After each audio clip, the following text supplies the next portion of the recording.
The courtroom was filled with a quiet hum. People shuffled in their seats, some fidgeting with their papers, others glancing nervously around the room. At the front, the judge's bench was empty for now, but the air was thick with tension.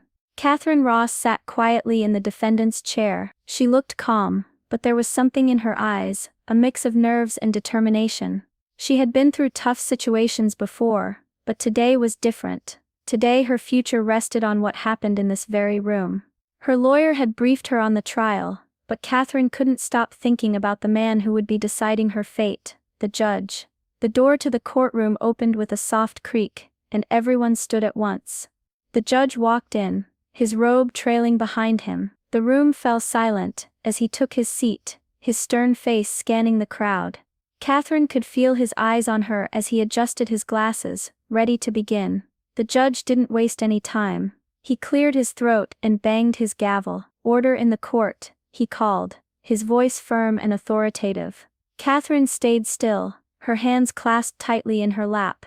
Her lawyer stood beside her, speaking quietly with her, but Katharine's focus remained on the judge. She couldn't help but notice the way he seemed so confident, almost too confident.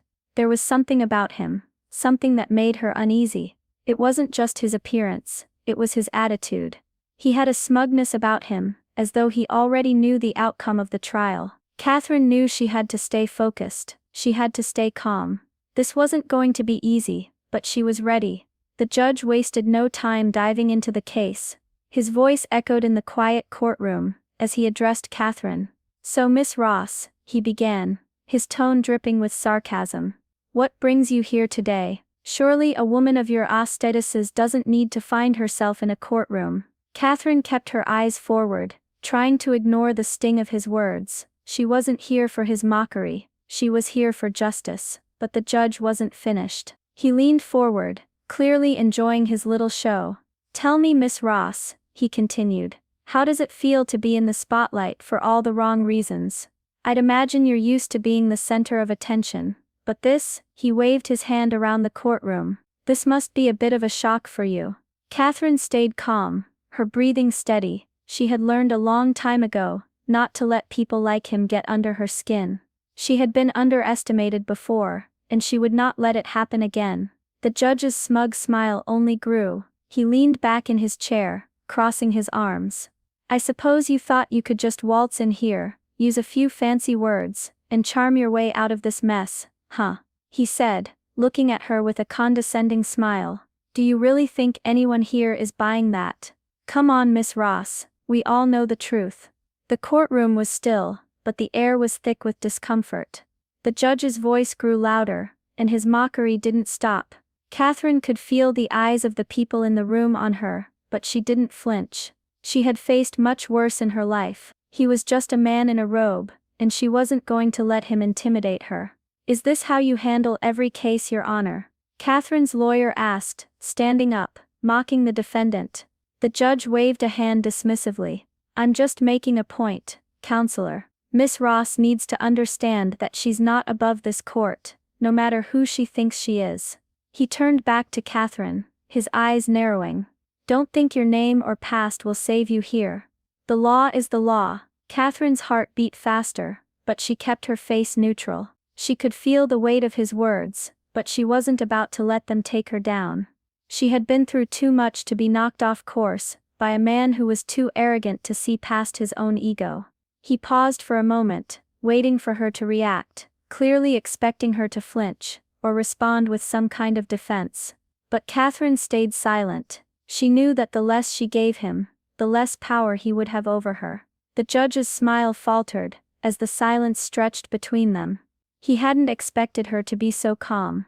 He had hoped to see her crack, to break her down with his words. But Katharine didn't crack, she didn't budge. The room grew quiet, and even the judge seemed to sense that his words had lost their sting. He cleared his throat, but the smugness was starting to fade from his face. Katharine's composure was a quiet strength, and the more he mocked her, the more determined she became. He had no idea who he was really dealing with. The judge sat back in his chair, clearly expecting some sort of response. The air was heavy, like everyone was waiting for Katharine to say something, anything. But she didn't. She just sat there, looking straight ahead, her hands still folded neatly in her lap. The silence stretched on, uncomfortable and thick. The judge seemed to grow impatient.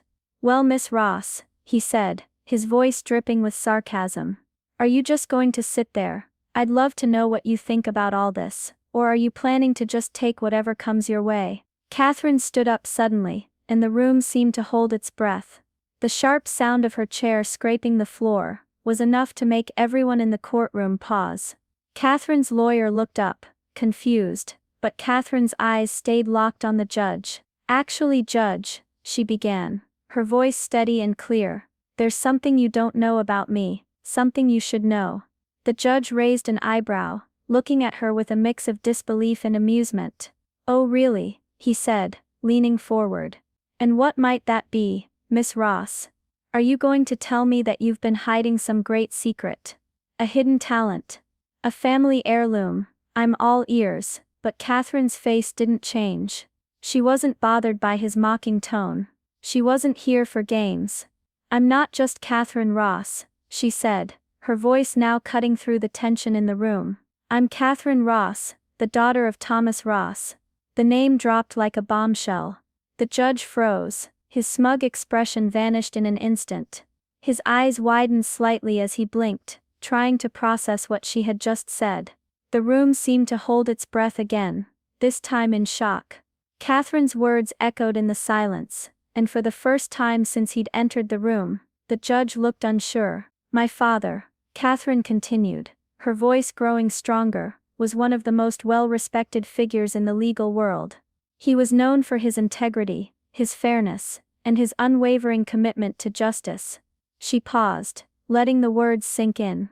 "He was a judge himself, and he wasn't just any judge, he was a judge who stood up against corruption in the system." "Your system?"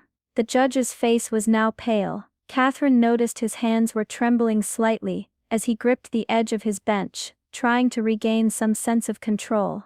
Her eyes never left him. "You might not know who I am, but you should. My father made sure that justice would always be served, no matter who was in his way. And I'm here today to make sure that his legacy is respected." Katharine's words were calm, but there was a fire behind them. The entire courtroom felt the shift in the room. The judge's cocky demeanor had completely vanished. For the first time, he wasn't the one in control. The courtroom was still, everyone processing what Katharine had just revealed. The judge who had mocked her just moments ago was now speechless. Katharine stood tall, her head held high, and for the first time since she had walked into that courtroom, she felt like she had the upper hand. The judge, once confident and mocking, was now frozen, unsure of what to say or do next. For a long moment, the judge didn't move. He just sat there, staring at Katharine as if he couldn't quite believe what he had just heard. The room was silent, the only sound the soft rustling of papers and the occasional cough. It was as if the entire courtroom was holding its breath, waiting for the judge to react. Katharine didn't flinch, she stood there, calm and composed, every inch the woman she had just revealed herself to be. She wasn't afraid, not anymore. She had spoken the truth, and now it was the judge's turn to face it. The judge blinked, his mouth opening and closing like he was trying to find words, but nothing came out. His fingers tightened around the sides of his bench, his knuckles turning white. It was clear he was struggling, not just to process what she had said, but to regain some sense of authority. What did you say?" he finally stammered, his voice shaky. His usual confident tone had disappeared, replaced by something far less sure. Katharine's gaze never wavered. "I said I'm Thomas Ross's daughter. You know who he was, don't you?" she asked, her voice firm. "He was the one who spoke out against corruption, the one who believed in real justice, the one who wasn't afraid to take on people like you." The judge's face had drained of color, his earlier bravado was nowhere to be seen. It was as if all the air had been sucked out of the room, and he was left floundering, grasping for something, anything to hold on to. He opened his mouth again, but no words came out. It was as though his mind had shut down, unable to process the weight of her revelation. His usual quick-witted responses were gone, replaced by a stunned silence. Katharine stood there, watching him closely, her expression unflinching. She could see the change in him. His earlier arrogance was completely gone, replaced by confusion and uncertainty. For the first time in this courtroom, he wasn't in control. The judge cleared his throat, trying to regain some of his composure. He adjusted his glasses, his hands trembling slightly. "I don't know what you're trying to imply here, Miss Ross," he said, his voice uneven. "This doesn't change anything." But Katharine could see the lie in his eyes. She could see the way his hands still shook, the way his posture had changed from authoritative to defensive.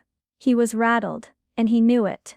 "You're right," Katharine said, her voice quiet but strong. "It doesn't change the truth, but it does change how you treat me." For a moment there was no response. The judge just stared at her, his mind still racing, unable to find a way to dismiss the truth she had just laid before him. His earlier confidence had completely vanished, and now he was left unsure of himself. The courtroom, too, seemed to feel the shift in the room.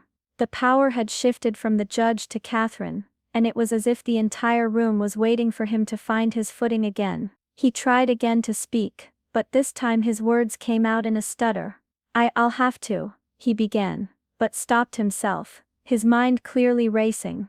His usual sharp tone had been replaced with a sense of unease. He could feel the eyes of everyone in the room on him, and for the first time he didn't know how to handle it. Katharine didn't speak again, she simply waited, watching the judge as he floundered in front of her, his earlier mockery now completely forgotten. She had revealed the truth, and in that moment, it had shaken him to his core. The judge's voice falters as he clears his throat, attempting to regain his composure.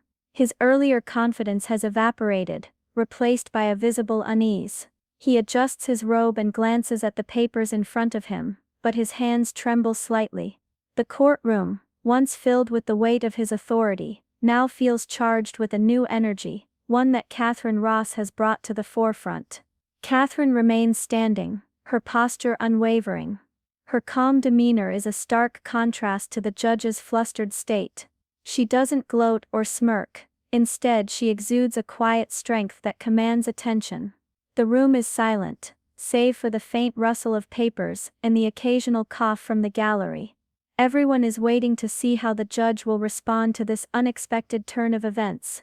The judge finally speaks, but his tone has shifted. Gone is the sarcastic edge, replaced by a cautious formality. "Miss Ross," he begins, his voice softer now. "I must admit, I was not aware of your background." He pauses, as if choosing his words carefully, aware that every syllable is being scrutinized. "Perhaps we should take a brief recess to reassess the situation." Katharine nods slightly, her expression unreadable. She doesn't need to say anything, her presence alone speaks volumes. The judge's suggestion of a recess is met with murmurs from the gallery. People exchange glances, some leaning in to whisper to their neighbors. The power dynamic has shifted, and everyone can feel it. As the judge rises from his seat, his movements are stiff, almost mechanical. He steps down from the bench, avoiding eye contact with Katharine as he exits the courtroom. The moment he disappears through the door, the room erupts in hushed conversations. The once intimidating figure of the judge now seems diminished, his authority undermined by Katharine's revelation. Katharine, meanwhile, remains composed. She takes her seat again, her hands resting lightly on the table in front of her. The tension in the room has shifted from her to the judge, and she knows it. The people in the gallery can't help but watch her, their curiosity piqued. Who is this woman who managed to silence the judge with a single revelation? The bailiff announces the recess, and people begin to file out of the courtroom, still buzzing with speculation. Katharine stays seated, her mind focused on what comes next. She knows the judge's attempt to regain control will be feeble at best. Her true identity has changed the game, and there's no going back. When the judge returns, his demeanor is noticeably different. He sits down slowly, his earlier arrogance replaced by a forced professionalism. He avoids making eye contact with Katharine, instead focusing on the papers in front of him. "Let's proceed," he says, his voice lacking its previous conviction. The rest of the hearing unfolds with a newfound respect for Katharine. The judge's earlier mockery is absent, replaced by a cautious tone. He seems acutely aware that every word he says is being weighed against his earlier behavior. Katharine, on the other hand, remains steady, her confidence unshaken.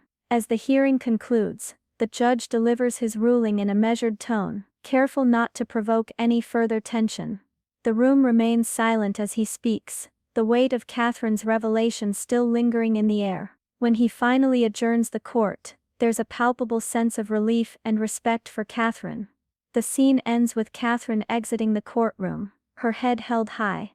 The judge watches her go, his expression a mix of regret and unease. The power dynamic has shifted irrevocably, and Katharine's true identity has left an indelible mark on everyone present.